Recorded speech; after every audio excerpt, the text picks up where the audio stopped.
குரு நல்லா இருந்தால் தான் நம்மளுக்கு வந்து திருமணம் அமையும். குரு நல்லா இருந்தால் தான் திருமணம் அமையும் அப்படின்னு சொல்லப்படுது. அது குரு தான் நல்லா இருக்கணும்னு இல்லை. அங்கே வந்து சனி நிறைய பேத்துக்கு சனி காலங்கள்லேயே வந்து திருமணம் நடக்கிறவங்கலாம் இருக்கிறாங்க. ஆனாலும் உங்களுக்கு குருவோடைய சப்போர்ட் ரொம்ப தேவை. குரு சப்போர்ட் மட்டும் இருந்தால் போதுமா அப்படின்னா, உங்களுக்கு ஒரு அட்ராக்ஷன் தேவை இல்லையா? அந்த அட்ராக்ஷனுக்கு சுக்கிரன் ரொம்ப முக்கியம். சுக்கிரன் பாசிட்டிவாக இருக்கணும். இப்போ சுக்கிரன் குரு அப்படின்னு எடுத்துட்டா இது அசுர குரு அப்படிங்கிறது சொல்லிடுவாங்க.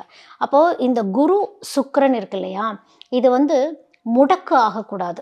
இந்த குரு சுக்கிரன் முடக்கமாகாமல் இருக்கிற நாளில் தான், அதாவது உங்களுடைய லக்னத்திலிருந்து 7வது, அதாவது அன்றைய கோச்சார நிலையில் நான் சொல்கிறேன், அந்த 7வதுல வந்து அந்த குரு சுக்கிரன் வந்து நீசமடைஞ்சிருக்காங்களா, அதாவது இது வந்து நீங்கள் சாங்கியம் பார்க்குறப்போ, இந்த ஜோதிடர்கள்ட்ட கேட்குறப்போ அவங்க உங்களுக்கு சொல்லுவாங்க, இந்த சூரியன்லேருந்து 5 டிகிரிக்குள்ளே இப்போ குரு இருக்குது, சுக்கிரன் இருக்குது அப்படின்னா அது முடக்கு.